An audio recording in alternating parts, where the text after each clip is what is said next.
Magandang hapon mga kaparmer.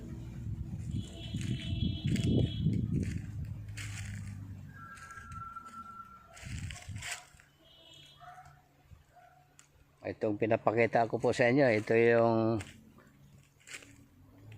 development natin dito sa farm. Bali next year magsa-10 taon na tayo dito sa operasyon. So yan, meron tayong ganap na kakawan dito. Madilim na siya tingnan.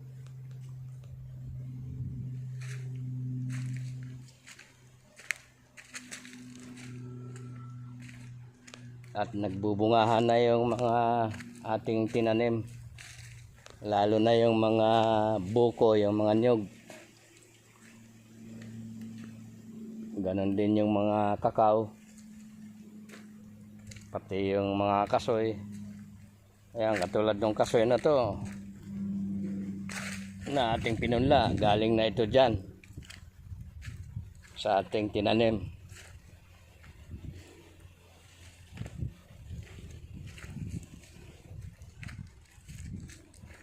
Ito yung actual development ng ating yung halos isang dekada na pananatili dito sa farm. So yan.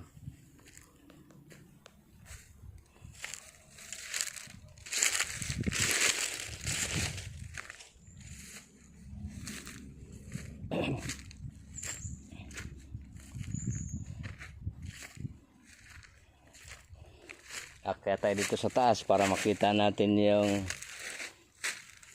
kabilang portion dyan.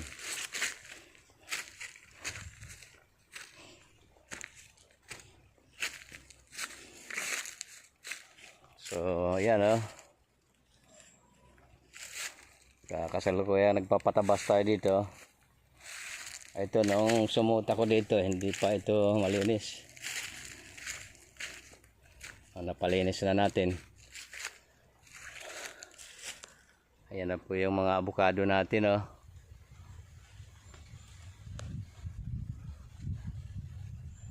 Ayan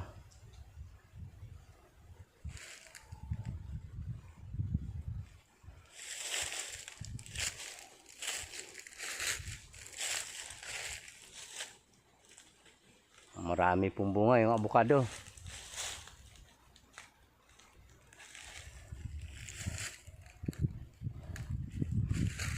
So yan, silipin natin yan sa kabila. Ayan kumakaway-kaway po yung mga niyugan, mga bukuhan. Ayan. Ayan sa kabila. Ayan umiindayog sila habang pinipihit ng hangin. Habang umiihip yung hangin.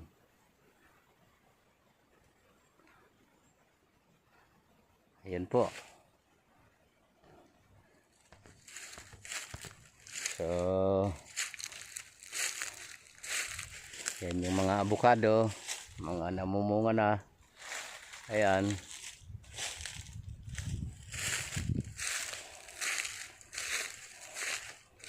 So nakakatuwang tingnan na yung malalapit na isang dekada dito. Maganda yung naging resulta. Ayun po sakop pa natin dito yan yung mga kumakaway na mga nyog. So fully developed na ito. Tanawin pa natin yung sa kabila. Ayun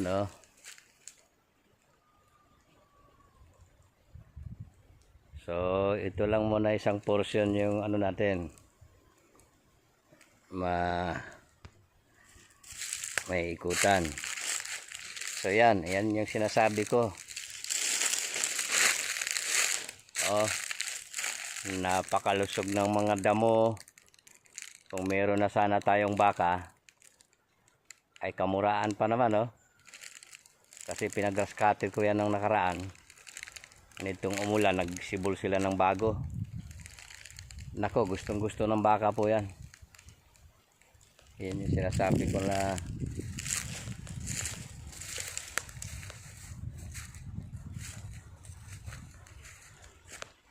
ayan po yung mga avocado natin, oh.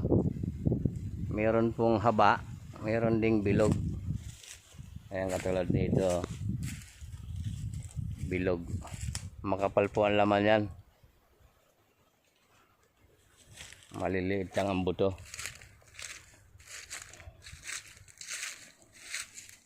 So yan.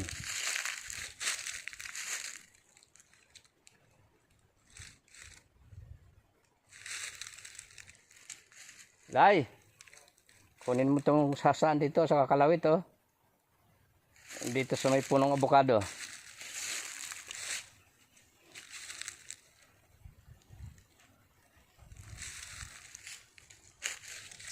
So ito, napatabasan na rin natin to.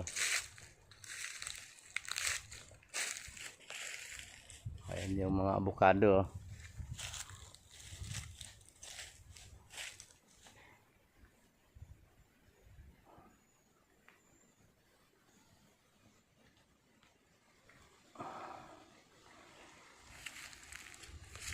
So yan, yung napatabasan natin itong ano. Tatlo sila na nagtatabas dyan.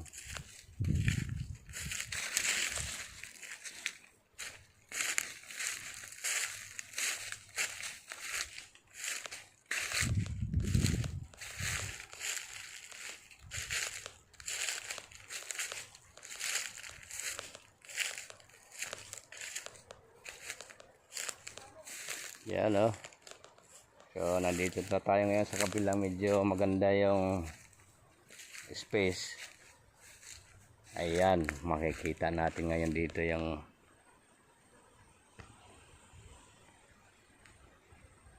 ayan po.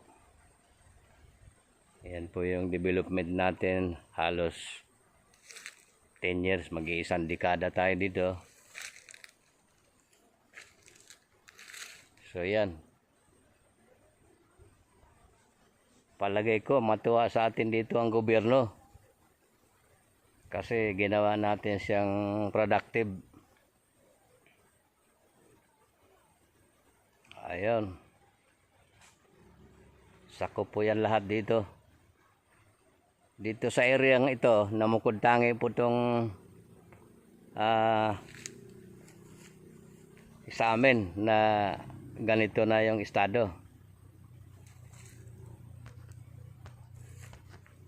Nga lang, hindi po biro ang naging gastos dito. Ayan po.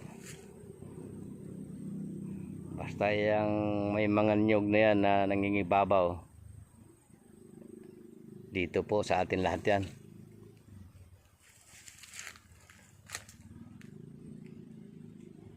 Kaya sabi ko, kung mayroon sanang drone, ang ganda paliparan ito yung buong area, yung 10 hektarya.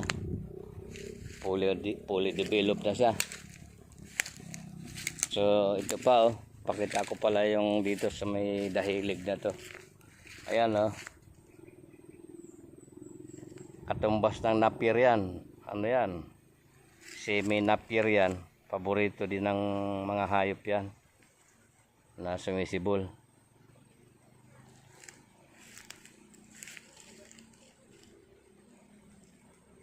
Kaya ini-encourage ko na yung commander ko na magbaka na kami next year, kasi malalaki na yung mga halaman, lalo na yung mga nyog.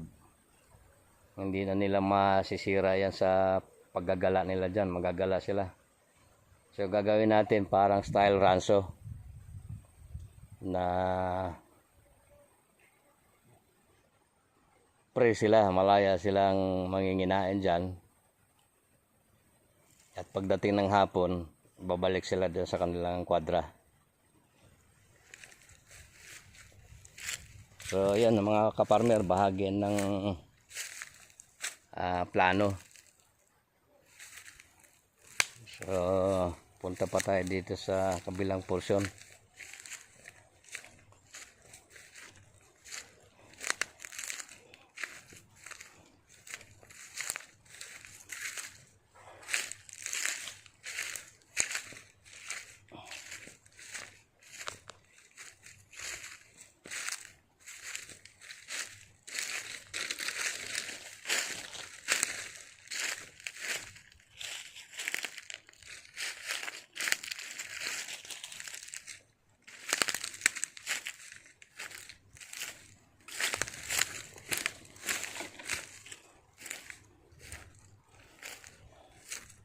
Nako, ito na po oh. Katatabas lang nito last week. Ha, tingnan nyo oh. Lalong ganito, yung ganitong bagong tubo na to. Gustong gusto ng baka ito. Yan. Napakalusog kamo ng damo. Oh. Ganyan, pagka maganda ang lupa, ibig sabihin mataba ang lupa. Sa damo pa lang makikita nyo kaagad yung magandang lupa. So ayan po, ayan yung ginawa natin within almost 10 years. Ayan hanggang doon.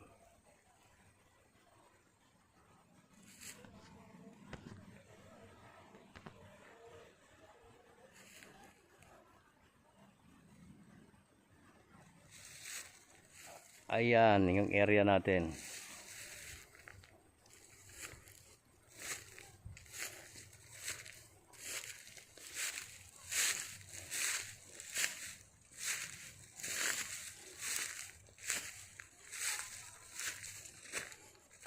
So, dahil sa damo, mabilis.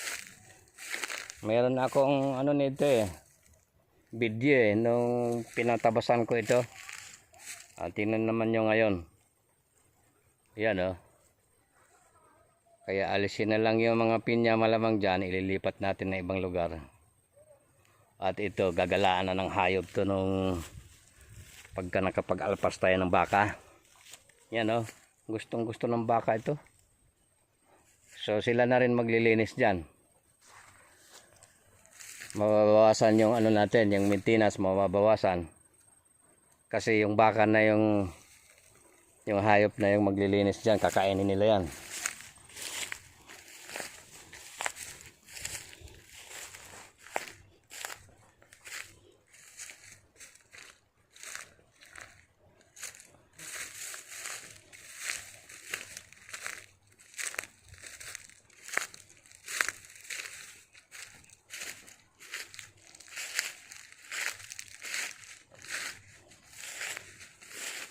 Yan.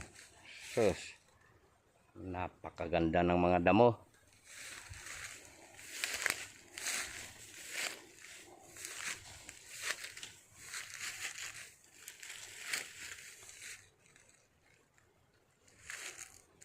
Kaya nakakapanghinayang na ayan, tatabasin lang natin palagi. Samantalang kung meron tayong baka, ayan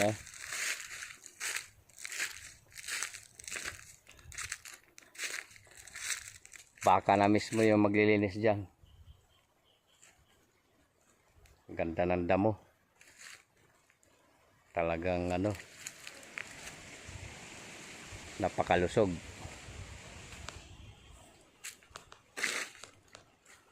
Yan naman yung mga nyog natin talikuran yung bunga Yun.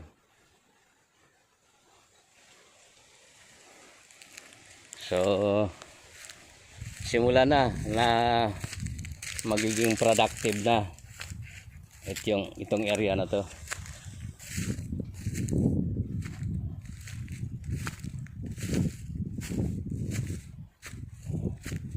So hindi na tayo makaakyat doon kasi medyo susuot tayo sa medyo masukal. Yan, lalo na yung portion na yun ang ganda ng damo. Yun yung aabantihin pa nila dyan na tatabasan. Yun sayang wala tayong baka, pero hindi pa huli ang lahat. By next year pilitin natin may nagagala na tayong baka rito.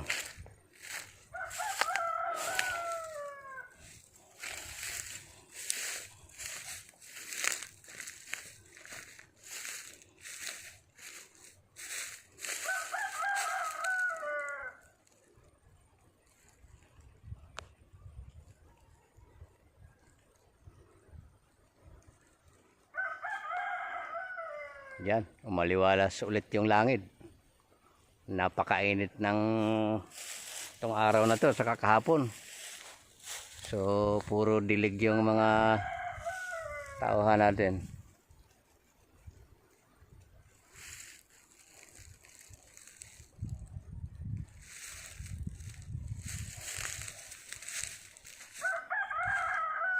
Ayan yung avocado natin, oh, nasa ibabaw tayo ngayon. Yan yung mga bunga, oh.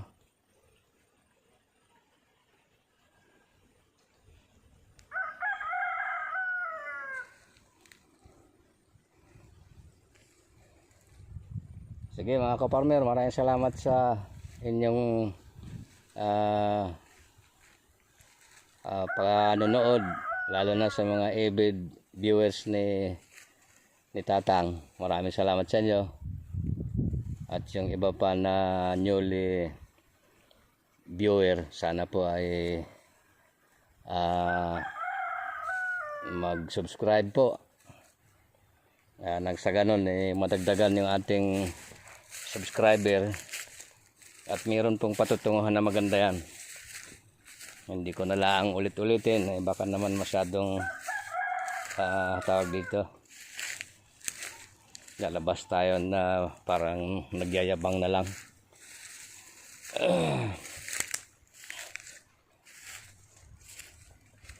Sige po, maraming salamat sa atin lahat at God bless.